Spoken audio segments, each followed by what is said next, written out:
This is my 28th Talking Machine show with Alan Levine, the Talking Machine. As you know, I've had 27 great guests. I'm going to keep the streak alive with my 28th great guest. He's going to introduce himself right now.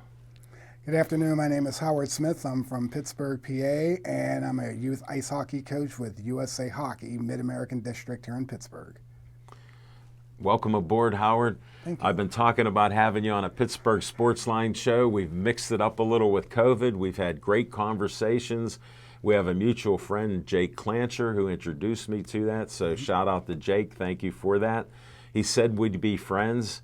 We're best friends. Thank you very much. I'm very, very honored to be here and to finally get on your show. And I'm going to start, I always get to the beginning. Where were you born and where did you grow up at to start? Well, I'm originally from Pittsburgh, Pennsylvania. Okay. I grew up in the Hill District in the mid-'60s, and my parents moved to East Liberty in 1972. And the ironic thing about that was we moved several days after Christmas, and now I understand why. Wow. So that we can get the year in and for taxes and all that. I figured that out later on. As you become an adult, you understand that. Exactly. And I remember the day after we just moved in, we got boxes in the house and everything, and I was upstairs in my brand new room, and I remember hearing my mom screaming. So I run downstairs, I'm asking, Mom, what's going on? What's going on? This sounds terrible. The radio was on, and I remember it vividly. It was New Year's Eve, 1972, and Mom always listened to KDKA. Sure. And on it's that traditional particular, in Pittsburgh. exactly. And on that particular morning, they were announcing the death of Roberto Clemente. Wow, what a memory. So that's basically how I remember the very first hours living in my new home in East Liberty. And from 1972 to 1979, I lived in East Liberty. I attended Lincoln Elementary School, middle school, and then from 1974, when it was still in 8th grade, 8 to 12, I went to Westinghouse High School. Otherwise known as the Big House. My dad refereed City League championships and games throughout his career from 59 to 83. Heard many conversations about the house and other City League schools and how great, and I saw them, great basketball players from that era, because my dad Saul, known as Tippy, he would take his young son with him. Westinghouse back in the 70s was, I'll put it to you this way, we used to wear jackets with Westinghouse on the back, kind of like the windbreaker type jackets. Yeah. But whenever you walked anywhere and people saw that, it was like a command of respect. Oh, you go to the house. Right. The football team was That's why I brought it up. Exactly. The football team was like a mini version of the Pittsburgh Steelers. You just commanded respect. Well, they were that good, too. They were that good, the baseball teams, the football teams, basketball teams. And all the kids had a respect for the teachers because the teachers, they cared. They wanted you to be successful. Yeah. And I had great years there at Westinghouse. And what really made me stand out at Westinghouse was I wasn't your typical student. Okay. I was different. I beat to my own drum. Yes. We need some background. Well, and I appreciate marching to your own drum. I've sort of done that in my life. Exactly. So. And I knew something was different with me when I went to Westinghouse, and you got to go back 3 years prior to that in 1972. Okay. I became interested in a particular sport that a lot of kids, especially in the African American community, weren't playing. Ice hockey. I started studying it. I started figuring out how to play it in my driveway. Howard, I got to interrupt you. When I heard you were a hockey coach and a black man in Pittsburgh, I had to meet you just for that. Because I don't care what color, creed, nationality you are. That's how I operate. But I know racism is ingrained in Pittsburgh and the United States. It's gotten better. And it's gotten worse on some ends of it politically. So that's why I'm honored to have you on. Thank you. To explain, you're marching to a different drummer, and you're playing one of the most unique sports in North America that comes from the Canadians. That's right. And now I segue to carry on. Exactly. And that aspect of it, I really That's why I had to bring it up. Yeah. Thank you. And I really got interested in hockey, Why? learning about players, because it was a sport that was different. I taught And that myself, brought you to it. I taught myself how to roller skate. Wow. But there was one particular hockey event that happened in 1972. Uh-oh. And there's the political aspect of this. Okay. I got interested in politics, but there was this thing happening between Canada and the Soviet Union. Yes. And they had their differences. Well, at the time, Canada, we're the greatest hockey players in the world. Who are these Europeans? Who are these guys? Blah, blah. Who's They this can't match Russian us. military? Exactly.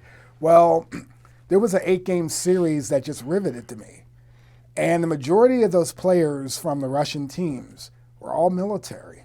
They were the KGB, they were everything. Yeah. But in the end, Canada won.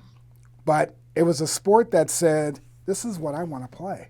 So I found areas in the Pittsburgh area. There weren't a lot of rinks as they are today. Right. But I found places where to play. There was an old rink on the south side. There was a school. What was it called? The South Side Rink? Well, it was called Southside Rink on Neville. Well, we do simple things in Pittsburgh. so- Exactly. But I got my formal start in hockey in 1975 with the Okay. Pittsburgh Amateur Hockey Leagues Learn to Play on Sunday mornings. And I would take 2 buses from East Liberty to Squirrel Hill. You were determined, young man. Oh, yeah. I would get up Sunday morning at 6 a.m. just so that I can get the bus by 6:37 a.m. Wow. And get to the rink by 8. Can I ask you what bus Sure. number it was? I would take, from East Liberty, I would walk from my house to catch the 61 into Oakland, and then I can't remember the other connecting And you know why bus. I'm asking? We had a bus that would go to right near my house in Greentree, and I worked downtown when I was 15 years old, and it was the 36D Yep. via Westwood. Yes, I remember that And one. I took it, and I wondered if you did. And that it stopped at many places, went roundabout, and it would bring me back to Greentree, and it'd take me Greentree to downtown on a tour that I really didn't know. Exactly. So you can appreciate why I brought yeah. that up. And Well- the buses were so cool back then to do it. We didn't care what they were like, or even if they were air conditioned or you got bounced around, right? Well, the funny thing for me was that I would get on the bus, and you would have people staring at me. Because who is this kid? I would have all my gear on. You were wearing your gear. I would wear so that I wouldn't have to waste time getting to the rink. I would carry the You rest could go of right there. Exactly. I would Skates carry my weren't on. helmet. No Skates weren't on. skates. Just but, checking, because I thought you might be strong No. enough. No, but my skates and gloves would be in. My helmet would be in my bag. But Right. everything else I wore. Was it a big bag that you were carrying too? Lug it over my Like shoulder with my traditional sticks. like today. Traditional Yeah. like today. And people would stare at me like, who the hell is this kid? Right. But I was determined to learn how to play. You weren't worried about that. I wasn't worried about it. I was the only black kid there, but my coach had a lot of faith in me, and he taught me. The first couple of weeks, he said point blank, you are not going to touch a puck. You're not going to do what they do. I'm going to teach you how to How skate. I want you to, yeah. And it resonated with me that hockey, skating is the most important aspect Can you of the mention sport. his name? Yes. In fact, my very first coach, who I have very fond memories of today, he was one of the coaches of one of the original 6 high school teams in Pittsburgh. Because you had His told me this name- once. That's why I wanted it out Yes. there. Because this His is name is Dan folks, Sheehy. This is amazing. His name was Dan Sheehy. Okay. And he coached a high school team in Churchill at the time. The team no Wow, longer okay. exists. So but he was out east. he was out east. And at that time, Pittsburgh Amateur Hockey League was based out of, you have the east side, you have the west, and kids from everywhere, depending upon where you Well, were. we know Pittsburgh's Yeah. divided up into 100 and some communities. Exactly. That nobody leaves their neighborhood. They But- don't really cross rivers except for me. I'll cross any river. But it was that sport of hockey that made me different at Westinghouse. I was Sure. the only kid in the 70s that played hockey. Did I you got- mind the talk that they were talking about you, some good, some bad? Did that even affect you? Oh, yeah. Because I got, you know how kids I are. got picked on a lot. I got called names. I got bullied. Right. I got beat up a lot. And by some members sometimes of the football team would just single me out. You're So finally, kidding. one day, I had enough, and I told my parents about it. And my mom and dad said, you play hockey. We've seen hockey on television. Back then, hockey in the 70s was brutal. You fought. Yeah. To stay in the league, you had to fight. Right. So my parents said, son, do what you have to do. You're a hockey player. Show them you mean What business. great parents you had. And they supported me on that. So one day I remember vividly, I was in the lunchroom eating my lunch, and this one guy comes over and he takes my milk and he just takes it from my tray and pours it onto my head. And I said, enough's enough. So I took my tray, stood up, smacked him across the face with it, and next thing you know, it was on. Yeah. I got in trouble for it. I'm sure. So when I went to the principal, I said, look, I had enough. I am a hockey player. Someone hurts me, I'm going to fight back. Your parents gave you great guidance. Oh, yeah. And I just wonder, can I ask about, Sure. what did your parents think and say? Like when you'd go through your ups and downs in hockey, because you're learning, and you're learning to skate. You taught yourself to roller skate, but I've roller skated, and I'm terrible on ice skates. One of the things I admired tremendously of my parents is that they always told us, do what you want to do. Go get it. Don't let anybody tell you you can't do it. And another person that was a big influence on my life besides my dad was my Uncle Nate. Yes. Because he was very... Tell us about him. My Uncle Nate, as I was saying before, is a civil rights pioneer. And in fact, one anecdote that is really interesting about my Uncle Nate, shortly after World War II broke out, my Uncle Nate was, I think at that time, around 15 years old. Yeah. And unbeknownst to, his parents, Sure. and the family, he enlisted in the Navy. At that time. At that time, and how the Navy didn't figure this out until a while is beyond me, but Sure. he enlisted in the Navy. All the way, he got as far as getting on a ship, the You're USS kidding me. Bainbridge. At 15. At 15, and then something happened. You to talk where, about a go-getter. He's a stronger Yeah. go-getter than you are. Exactly. And In he my ser- opinion, of course. And he served, and he's credited with serving aboard the USS Bainbridge, Wow. which was like a diesel cruiser at that time. Right. And then when they found out his age, they sent him home. Of Well, course. He was a big influence on me. Yes. When it came to just doing things. And another anecdote about my Uncle Nate's ship, the USS Bainbridge, the very first ship that I ever served on, I was in the Navy for 23 years. The very first ship I ever served on was the second version of the USS Bainbridge. How cool is that? By this time, the newer version was a guided missile cruiser nuclear. No way. So when I got orders to And what that, year was that? 1982. Okay. So when I got And thank orders, you for your service. it was an honor. So when I got orders to the Bainbridge, I called my uncle and I said, Uncle Nate, I'm on the namesake of your ship. Wow. And he was just really honored about that. But he was a very big influence in just, you want to do something, go do it. No matter what people are going to say, prove people wrong. Right. And I feel in my own heart, I've been doing that a lot in my life for years. Sure. Can you you piqued my interest with Uncle Nate, and I'm a big fan of civil rights and treating people fairly, no matter who they are, where they're from. We're all immigrants that came here. And how did that influence your life and, going from learning about what he was doing? Because those are so many fascinating things. During that time, my Uncle Nate was really big into politics in Pittsburgh. And the Things civil were rights happening. movement. The civil rights movement. We're coming up towards 1968. Right. And I use that year as a reference to what's happening today. I remember vividly the weekend of Martin Luther King's assassination, as I stated, Yes. and then things after that. I remember being in first grade, and it was June of 68, 2 months after we're dealing with Martin Luther King's assassination. We're going through it again with the assassination of Robert F. Kennedy. Exactly. And that's when I was in school, I really got interested in history, civil rights, politics, everything. Right.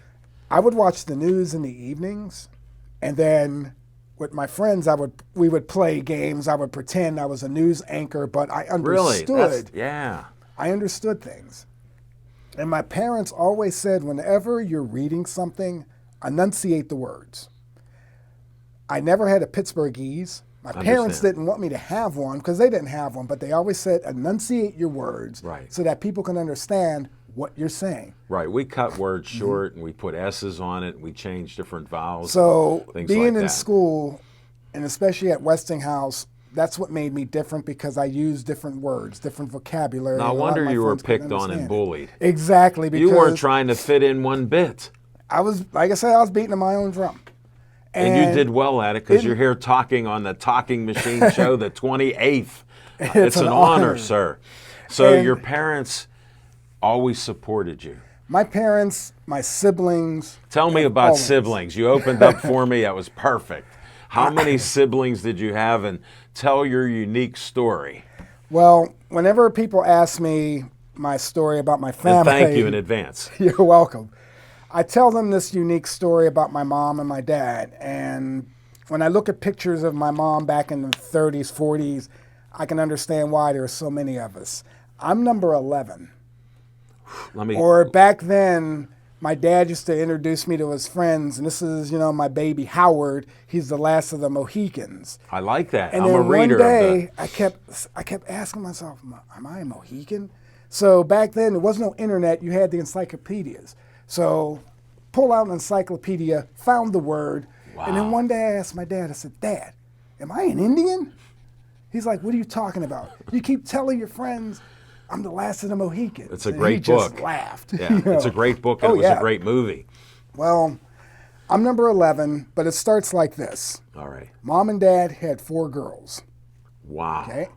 After the 4th girl, they took a break. Well, in between that, during that break, 2 boys showed up. How did that happen? I don't know, but once the break is over, it's like, okay, 4 more girls come into the picture.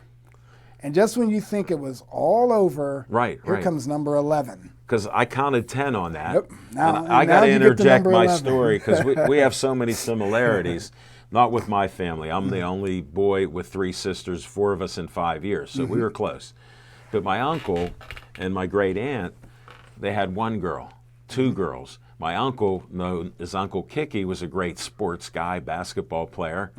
They have 3 girls. And everybody's asking, are you going to keep trying to have a boy? And he would go, yes. So he had 4 girls. So now at every family event, there's a bunch throughout the year. It was different. Families got together almost every Sunday or once every couple weeks or even more. So now they have a 5th girl. They go, Uncle Kicky, what are you going to do? And him being a basketball guy, he goes, I have a girls' basketball team. He stopped. 5 beautiful girls that are my cousins, first cousins. Well, in this case, with me and my siblings, we have a football team. There's 11 of us on the field, or a soccer team. In hockey, you got 2 lines, so we're all good to go on that. But having brothers and sisters, all spread out. When I was in high school, a lot of my siblings had moved on. Sure. So during you're the baby. How could that not happen? Just do the math. Exactly. So my high school years, it was just me, Mom, and Dad. So you were like an only child at that point. Exactly. And I learned how to drive and everything. How crazy is that? Yes. 10 other siblings, and he's an only child during high school. Exactly. And I'm impressed by that. I learned how to drive, just at 12. The normal at 12 things years that, old, he was driving. You do things like that. Sorry. But I remember vividly when I was learning how to drive, my dad never, and to this day, Dad, I know you're up there listening. This is a true story. He's smiling. Dad would never teach me how to drive in good weather. None. What a dad. It's raining outside. Let's go. It's snowing outside. Let's go. We're learning. We're going to parallel park in the snow. Let's go. You know what? What a lesson that is with our roads and neighborhoods. With the topography and everything that Pittsburgh is, that's how I learned how to drive. Well, how about the hills we have and a little bit of snow that people are afraid of? And I never liked big cars, but my dad always had big cars. What did he have? I learned how to drive. My dad had a 1975 Ford LTD. That is big. You turn the corner, you're still turning the corner. Well, I drove a 1972 Buick LeSabre. It was brown. It was a nice sized car. That's what I learned on. But that's how I learned how to drive. I'm like you. And then when I enlisted in the military in '79. Okay. Went to my boot. And you graduated high school. Graduated high school. Went into boot camp in '79. Went to my training school in San Diego. Well, right after training school, I got my orders to my very first duty station, a communication station in Atsugi, Japan, 2 hours north of Tokyo. You got to be kidding! All the way to Japan. Here I am, right out of high school, not even 19 years old yet. And I show my mom my orders, and she's like, "You're going where?" I says, "Mom, for the next 2 years, I'm going to be based out of Tokyo." Wow. And she smiled, and she says, "Do you remember when you were a kid watching the Godzilla movies and all that?" I said, "Yeah, here I am going to Japan." And when I got to Japan, it was obviously a culture difference, and it was unique because I had to learn how to drive over there. Right.